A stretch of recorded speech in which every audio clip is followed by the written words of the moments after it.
Dans cette vidéo, je t'explique comment le volcanisme et les tremblements de terre sont liés.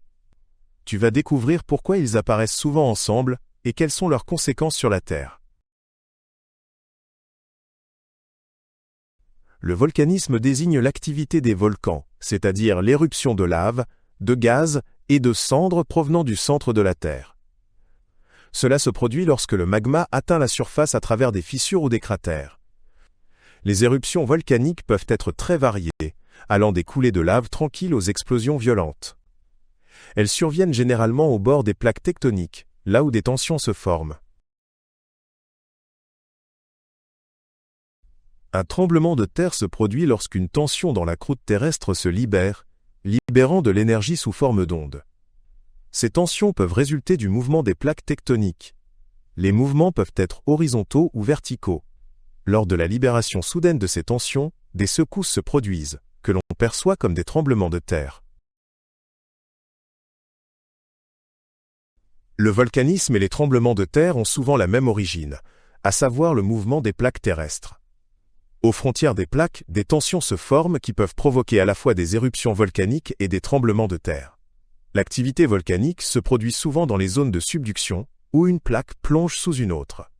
Les failles transformantes, où les plaques glissent les unes contre les autres, peuvent également provoquer des tremblements de terre et des éruptions volcaniques. Les tremblements de terre et les volcans sont souvent liés, car tous deux résultent de la même activité tectonique.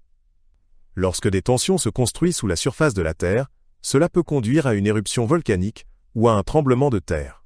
Dans certains cas, un tremblement de terre puissant précède une éruption volcanique. Parfois, un tremblement de terre peut également déclencher une éruption volcanique en augmentant la pression dans un système de chambre magmatique. Les tremblements de terre peuvent être des indices d'une éruption imminente. Si des tremblements de terre mineurs se produisent régulièrement près d'un volcan, cela suggère que le magma monte à la surface. Ces tremblements de terre sont causés par les mouvements du magma sous terre. Si cette activité s'intensifie, une éruption peut survenir.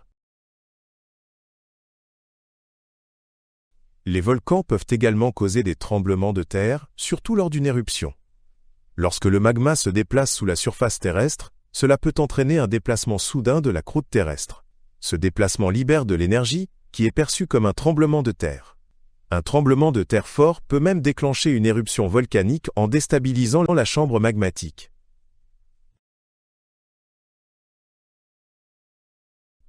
La plupart des volcans et des tremblements de terre se produisent dans des régions où plusieurs plaques tectoniques se rencontrent.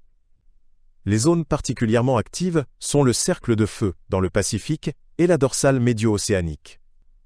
Ces régions sont géologiquement très actives en raison des mouvements constants des plaques. On y observe fréquemment à la fois des activités volcaniques et des tremblements de terre. Le volcanisme et les tremblements de terre ont un fort impact sur l'environnement et peuvent causer des catastrophes. Les coulées de lave et les nuages de cendres peuvent détruire des villes entières et altérer la qualité de l'air. Les tremblements de terre, quant à eux, peuvent faire s'effondrer des bâtiments et causer de lourds dégâts. Ces deux phénomènes naturels modifient durablement le paysage. Le volcanisme et les tremblements de terre peuvent aussi affecter la vie des gens de manière significative. Lors des éruptions volcaniques, ce sont surtout les habitants proches du volcan qui sont en danger.